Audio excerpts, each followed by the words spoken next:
नमस्कार दोस्तों, स्वागत करते हैं आपका हमारे चैनल एग्जाम सभा में। और आज हम डिस्कस करेंगे इंडियन टेलीकॉम सेक्टर के बारे में।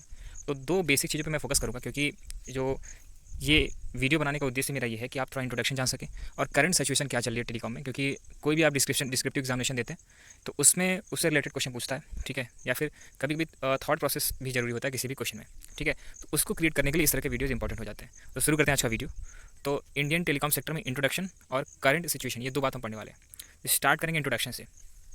So India's growth this century has been filled by the telecommunication। देखो, बात की जाए तो अगर in case of Indian GDP contribution की, तो लगभग 6% जो है वो आपका टेलीकॉम इंडस्ट्री जो है उनकी वजह से आता है, ठीक है। सो अगर बात करें कनेक्टिविटी रिवोल्यूशन की, has powered the Indian information technology. आप ये भी जानते हैं कि वर्ल्ड में इन्फॉर्मेशन टेक्नोलॉजी की बात आती है तो इंडिया एक अच्छा खासा पोजीशन रखता है, ठीक है। और आज की डेट में बात करें तो सर्विस सेक्टर का जो कंट्रीब्यूशन है जीडीपी में या फिर इंडिया के रेवेन्यू जनरेशन में, तो वो एक अच्छा खासा है, अप्रॉक्स 50% से भी ज़्यादा है। तो आप कह सकते हैं भैया कि आईटी जो है आज की डेट में इंपॉर्टेंट है। तो कहीं ना कहीं टेलीकम्युनिकेशन का रोल यहाँ पे आता है। अब बात करते हैं, if India is to be become the short entrepreneurial superstar, then the telecom sector is going to be the central to that plan. अभी आप जानते हो कि make in India, startup India, ढेर सारी ऐसी चीज़ें चलाई जा रही हैं जिससे कि हम छोटे लोगों को या फिर कुछ नए लोगों को हम इंडस्ट्री सेक्टर में ला सकें, ठीक है। और अभी भी हाल ही में तो 2020 में इस पैंडेमिक की वजह से, कोरोना पैंडेमिक की वजह से आपने आत्मनिर्भर भारत भी देखा, ठीक है। तो वो भी कुछ इसी तरह से प्लान है कि हम अपने एमएसएमई को, ठीक है, और स्ट्रेंथन करना चाहते हैं। छोटी छोटी चीज़ें जो हम विदेश से मंगाते हैं उस पर लिए हम विदेश पर निर्भर ना हों, ठीक है, अपने से उसको स्ट्रेंथन करें। तो ये सारी चीज़ें हैं जो कि इसीलिए मैं कह रहा हूँ कि एंटरप्रेन्योरियल जो सुपरस्टार बनने की कोशिश है, ठीक है, ज़्यादा से ज़्यादा चीज़ों को एक्सपोर्ट किए जाने की कोशिश है, तो वो कैसे हो सकता है, टेलीकॉम सेक्टर पे हम ध्यान दे सकते हैं, ठीक है। क्योंकि आप जानते हो, अभी मैं बताऊंगा कि पिछले 2-3 साल में, 4 साल में कई कंपनियां जो हैं वो आपका बैंकरप्सी की कगार पे आ गई, ठीक है। तो आगे बढ़ते हैं फिलहाल। अब बात करते हैं टेलीकॉम सेक्टर को थोड़ा और डीप में जानते हैं, ठीक है। तो India is currently the world second largest telecommunication market. India आज के डेट में वर्ल्ड का सेकंड टेलीकम्युनिकेशन मार्केट है, ठीक है। सब्सक्रिप्शन, आप जानते हो कि इसको कैसे मेजर किया जा सकता है, सब्सक्रिप्शन के लिहाज से और रेवेन्यू जनरेशन के लिहाज से, ठीक है। तो इंडिया वर्ल्ड का सेकंड लार्जेस्ट टेलीकम्युनिकेशन मार्केट है and has registered strong growth in past decade and half. अगर पिछले 15 साल की लगभग बात करें तो इंडिया ने इसमें ग्रोथ भी देखा है, ठीक है। फिर भी यहाँ पे कुछ दिक्कत है, उसको समझते हैं। अब बात करें कि D regulation of the FDI norms has made the sector one of the fastest growing and top 5 employment opportunity generator in the country. अगर देश की बात करें तो देश में आप जानते हो कि अलग अलग सेक्टर हैं, जैसे सर्विस सेक्टर की मैंने बात करी, इसी तरह से एग्रीकल्चर सेक्टर भी एक सेक्टर है, ठीक है, या फिर मैन्युफैक्चरिंग एंड प्रोडक्शन सेक्टर है, ठीक है। तो अगर उन समय बात करें तो ये एक ऐसा सेक्टर है टॉप 5 में जो कि लोगों को एम्प्लॉयमेंट देता है, ठीक है। ये भी एक अच्छी चीज़ है। और FDI का जो नॉर्म्स है इंडिया में, FDI का मतलब तो आप जानते ही होंगे कि फॉरेन डायरेक्ट इन्वेस्टमेंट, तो उसकी वजह से भी कहीं ना कहीं जो इंडिया पे टेलीकम्युनिकेशन पे इम्पैक्ट है वो अच्छा पड़ा, ठीक है। अब आगे बढ़ते हैं। अब बात करते हैं प्रेजेंट सिचुएशन की, प्रेजेंट स्टेटस क्या है उसकी चर्चा करेंगे। So the telecom sector is under the immense financial stress. अब यहाँ पे मैंने पहले कहा था कुछ तो प्रॉब्लम है, इसमें आर्थिक तंगी से जूझ रहा है, ठीक है। आर्थिक तनाव है, कहने का मतलब कि बहुत सी ऐसी कंपनी है जिनको प्रॉपर उनके पास रेवेन्यू नहीं है, ठीक है, प्रॉपर उनके पास पैसा नहीं है कि वो अपने टेक्नोलॉजी को एक वेल स्ट्रेंथन टेक्नोलॉजी बना सकें जिसकी डिमांड नेशनल और इंटरनेशनल लेवल पे हो, ठीक है। और इसके इनके एज एडमिटेड स्टॉक होल्डर्स, जितने भी उसके स्टॉक होल्डर्स हैं, ये बात मानते हैं कि फाइनेंशियल स्ट्रेस चल रही है टेलीकम्युनिकेशन सेक्टर में इंडिया में। The industry is burden with the depth of ₹7 lakh crore. अगर बात करें लगभग डेप्थ की तो लगभग 7 लाख करोड़ अलग अलग टेलीकॉम कंपनीज के, ठीक है, बर्डन है। उनके पास पैसे बकाया हैं कई अलग अलग पार्टीज़ के।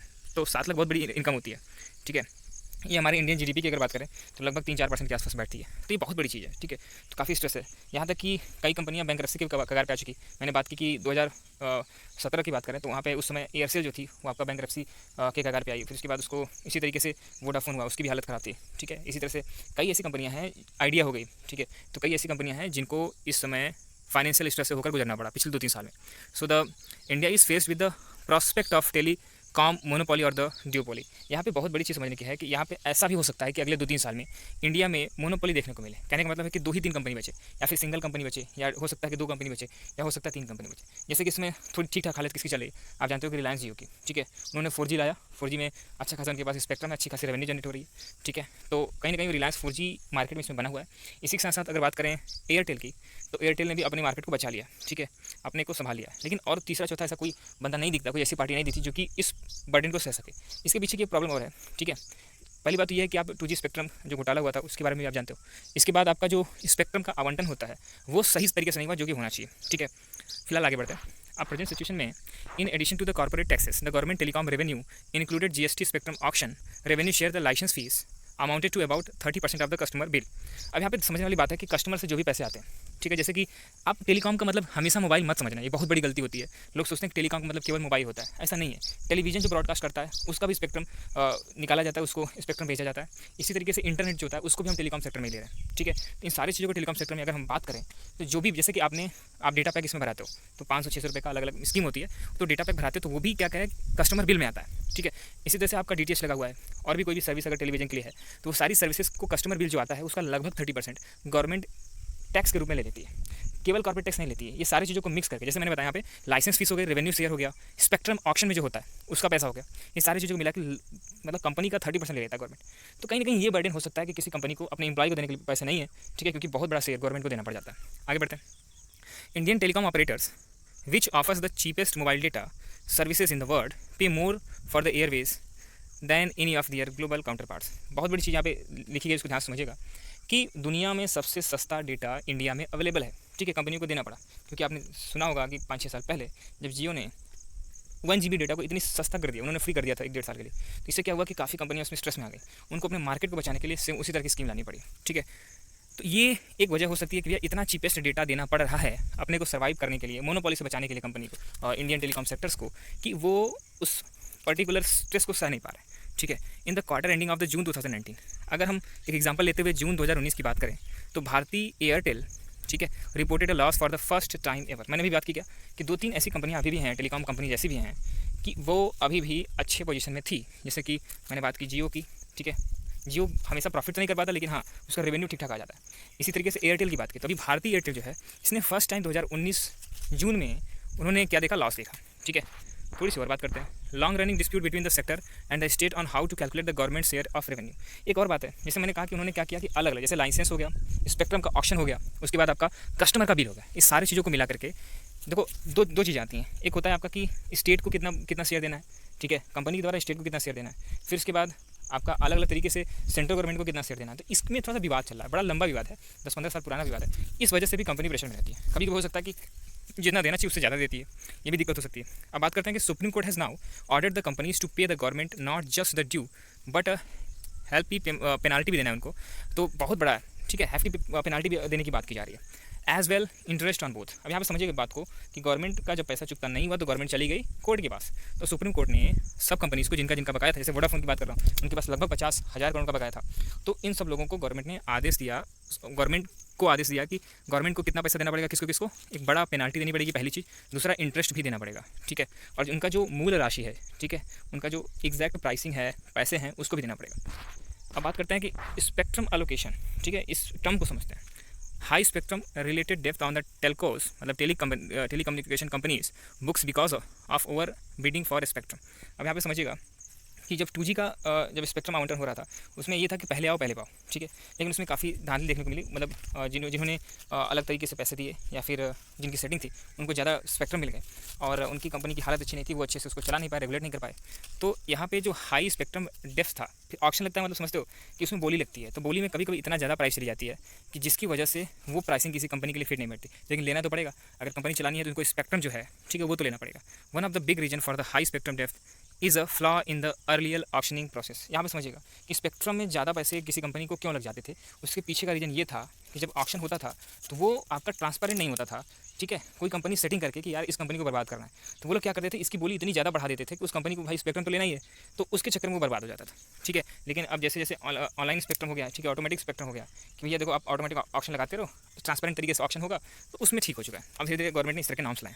सो government's revenue for the sale of spectrum has also been hit in recent years, ठीक है। इसकी वजह से जो आपका उसमें इरेगुलरिटी होती थी स्पेक्ट्रम के आवंटन में, डिस्ट्रीब्यूशन में, उसकी वजह से कुछ पिछले कई सालों से, पिछले 10 साल की बात करें, 15 साल की, तो उसमें स्पेक्ट्रम में काफ़ी लॉस होता था। लोग कहते थे, गवर्नमेंट कहती थी कि यार हमको स्पेक्ट्रम बेचने में कोई लाभ ही नहीं होता, ठीक है, कोई पैसा ही नहीं मिलता। When the competitive intensity of the sector was at its peak, the government did not auction any spectrum in 2017-18 and 2018-19। अब बात यहाँ पे समझिएगा कि जब देखा गया कि यहाँ पे कुछ नए पार्टीज़ आ रही थी, ठीक है, टेलीकॉम सेक्टर में, तो वो लोग चाहते थे कि नए स्पेक्ट्रम हो, नए ऑप्शन आए, ठीक है, स्पेक्ट्रम का आवंटन हो, लेकिन 2017-18, 18-19 के फाइनेंशियल ईयर में कोई भी स्पेक्ट्रम नहीं हुआ, ठीक है।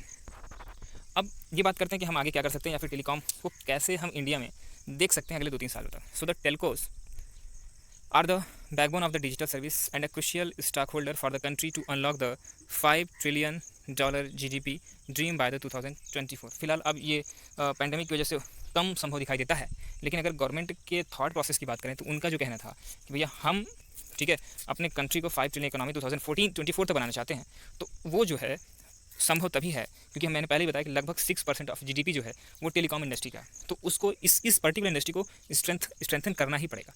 अगली बात है कि government need to act just like it did in 1999। ठीक है, 1999 में जिस तरह के रिफॉर्म्स ठीक है गवर्नमेंट के द्वारा टेलीकॉम इंडस्ट्रीज़ में लिए गए थे, एक बार फिर से उसी तरह के रिफॉर्म्स को लेने की जरूरत समझ में आती है। It is crucial for the nation to have the multiple players compete in the telecom services. देखिए आप समझिएगा बात को, मोनोपॉली और डिओपॉली होने की वजह से क्या होगा कि वे अनियमितताएं करेंगी, क्योंकि उनके पास ये रहेगा कि इस पर्टिकुलर सेक्टर में कोई तीसरा बंदा ही नहीं। ठीक है, तो वो अपने हिसाब से रेवेन्यू जनरेट करेंगे अपने हिसाब से उसका जैसे कि मान लीजिए आप इस समय डेटा पैक भराते हो तो जितने पैसे भराते हो तो वो मनमानी तरीके से उसको बढ़ा देंगे। तो इसलिए 2-4-10 लोगों का 10 कंपनियों का इस पर्टिकुलर सेक्टर में रहना जरूरी है।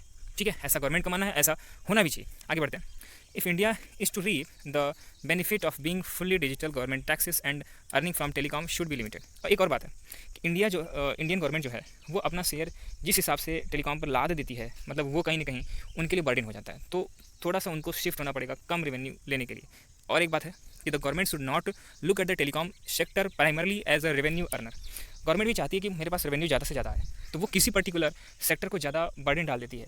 तो अब ये हो सकता है, ये मेरा केवल ओपिनियन है कि ये हो सकता है कि गवर्नमेंट जो है इस पर विचार करे कि हमें इसको प्राइमरली रेवेन्यू अर्नर के रूप में इस इंडस्ट्री को नहीं देखना है, जिससे कि 2-4-10 कंपनियां कंपटीशन में रहेंगी। कंपटीशन में रहने से फ़ायदा क्या होगा कि आप जानते हो कि हम डिजिटल इंडिया की बात करते हैं, ठीक है, हम मोबाइल बैंकिंग की बात करते हैं, तो ये इस और ब्रॉडबैंड वगैरह को हम विलेज में पहुँचाने की बात करते हैं। ये संभव कब है, जब हम टेलीकॉम इंडस्ट्री को हेल्प करेंगे, गवर्नमेंट हेल्प करेगी। ठीक है, तो उसको रेवेन्यू अर्नर के तौर पे प्राइमरली तौर पे नहीं देखा जाना चाहिए। ठीक है, थोड़ी सी और बात है, the money could be better spent by operator to improve today's average service quality.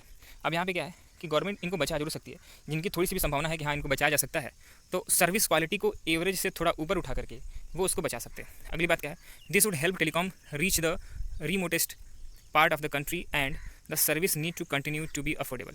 यहाँ पे समझिएगा कि हम चाहते हैं कि गांव-गांव तक जैसे बिजली पहुँच रही है उसी तरीके से हम टेलीकॉम को भी पहुँचाएँ। तो ये अगर होता है और अगर ये अफोर्डेबल प्राइस में हो जाता है, ठीक है, ये कब होगा, जब गवर्नमेंट थोड़ी सी हेल्प करे और कंपनियों को बचाने के लिए, ठीक है, या फिर और कंपनीज़ को कंपटीशन में लाने के लिए।